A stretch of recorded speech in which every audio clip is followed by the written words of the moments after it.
এটা যে তরমুজের গুড়, কে না দেখলে বিশ্বাসই করব না, কি সুন্দর হয়েছে। এই যে দেখেন, গুনের কালার গুনে একবারে না টকটকা হয়েছে। তরমুজের গুড় দেখে এরকম নাল টকটকা হয়েছে।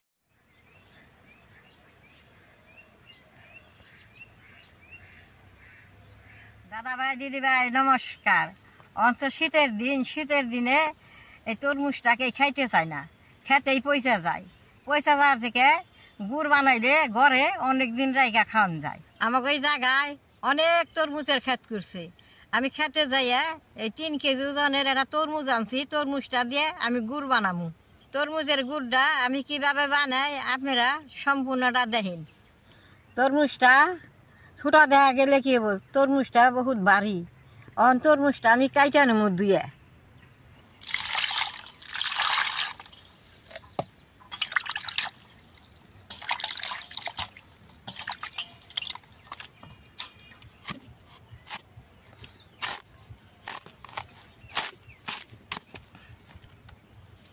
শীতের দিনে তরমুজটা এইরকমই হয়, পাকলি হবে।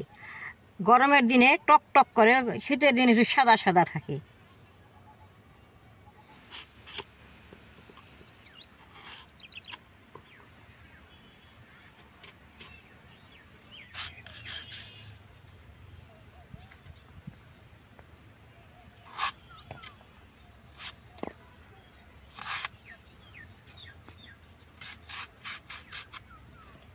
এরকম করে চুষাটা ফালেই নিব।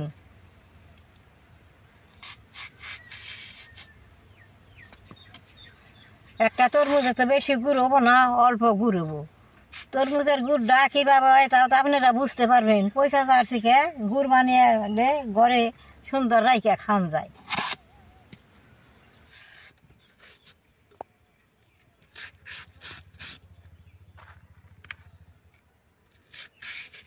তরমুজটার মধ্যে অনেক রস আছে। শীতের দিনে তরমুজ তো একবারে সুন্দর রস গপ গপ করবার নিচ্ছে।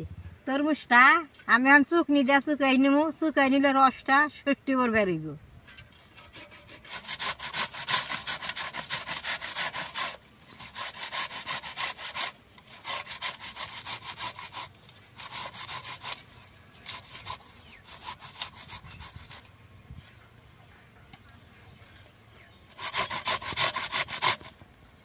তরমুজের বীজটা কিন্তু ফালানি যায় না। তরমুজের বীজটা শুকিয়ে অনেক কিছু বানিয়ে খাওয়া যায়।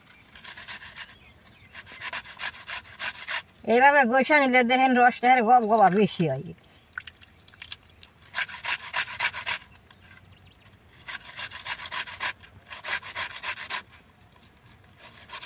দেখেনটি তরমুজ শুকিয়ে নিছি। তরমুজটা আমি মাইকা নেব বেশ সুন্দর করে।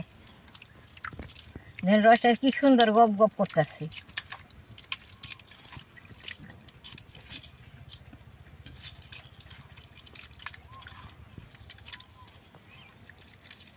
তরমুজটা বেশ সুন্দর করে মাইকা নিয়েছি।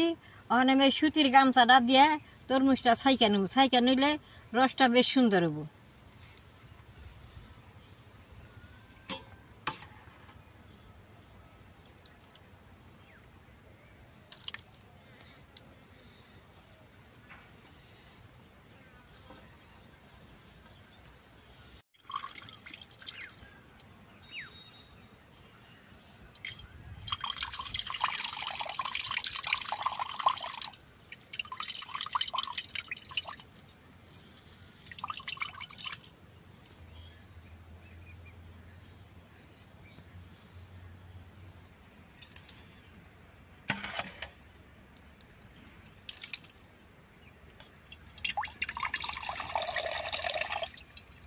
রসটা কিরকম গপ গবে পড়তেছে। রসের কালারটা কি নাল টক টক করতেছে।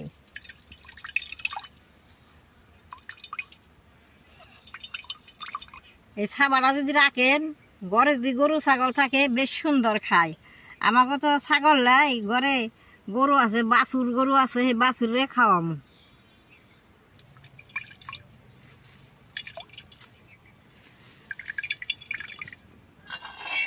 সবাই রস ছাইকা নিয়েছি। যেন অনেকখানটা রস হয়েছে। কড়াইটা বড় তো হয়তো অল্প দেওয়া যায়, মেলা রস হয়েছে। এই যে দেখেন,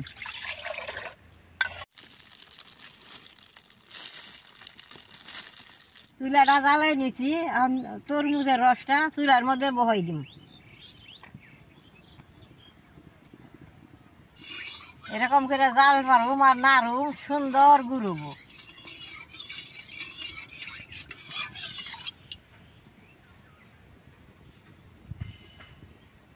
এই তরমুজের রসটা অনেক টাইম জাল করার লাগবো। এখানে রসের থেকে এখানে 200 গ্রাম গুড়ুব। গুড় ধরলে বাদে আপনি মোয়া বানিয়ে দেয় কি সুন্দর মোয়া হয়।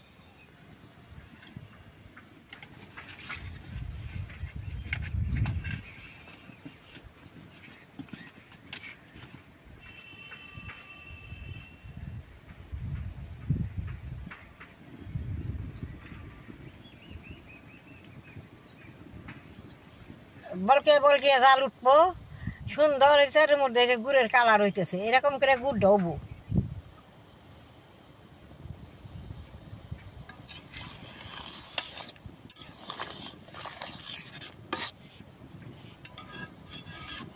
খেজুর গুড়টা যদি দেখতে চান কইবেন, ঘরে বানিয়ে দেখাম।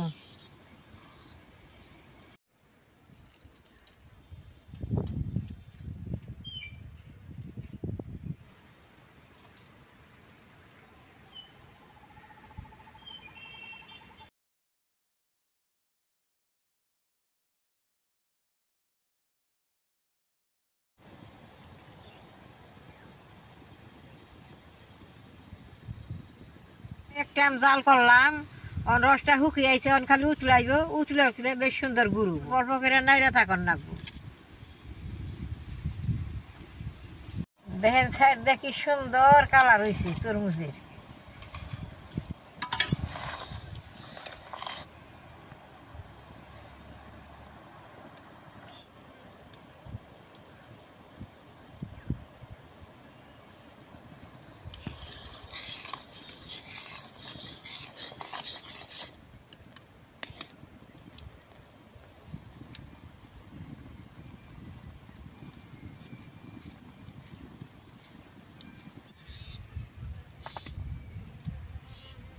দাদা ভাই, দিদি ভাই, এই ফুটি রস চাল জাল করছি, এনে হয়েছে। আরো জাল করার লাগবে। অন্তরে আঠা হয় নাই, আরো 10 মিনিট টাইম জাল করুম। গুড়াই যে আঠা হইয়া হারাহার নাই, এই যে আর আঠা হবো।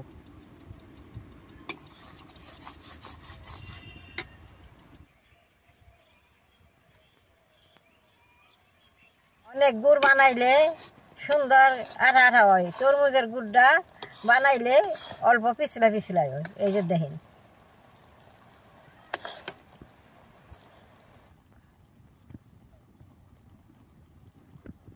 গুড়টার কালার দেখেন কি সুন্দর হয়েছে। গুড়টাই যে দেন আঠা আঠা হয়েছে। ওখানে আমি মুড়ি দিয়ে দিব। আমি বাড়িতে বাইজা রাখছিলাম, অল্প গুড় তো অল্প করা দিয়ে মোয়া বানাবো।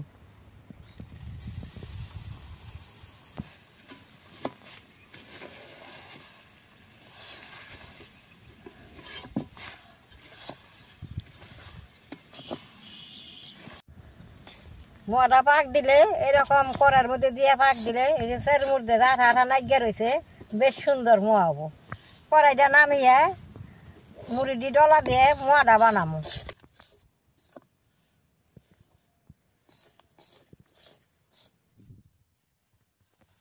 দাদা ভাই, দিদি ভাই, তরমুজের মোয়াটা গরম গরমই বানানো দেন, কি সুন্দর মোয়া হয়। জুড়িয়া গেলে আর আটা ছাইরা যাবো গা।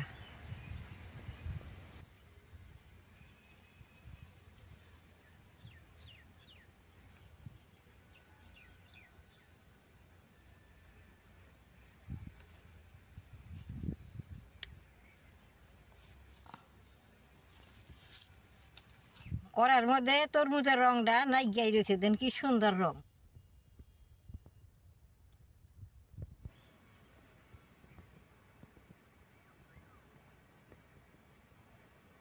একটা তরমুজে এডি মোয়া হয়েছে। একটা তরমুজ আর কত মোয়া হবো। বেশি তরমুজ হইলে গুড়টা বানিয়ে মোয়া ছাড়াও ঘরে রাখানো যায়। দেখলেন তো আমি কিভাবে বানাইলাম, এইভাবে বানান লাগবো। তরমুজের গুড় দিকে আপনাকে ভালো লাগে, নেট করবেন, শেয়ার করবেন, আমার পাশে থাকবেন, নালডায় টিভি দিবেন।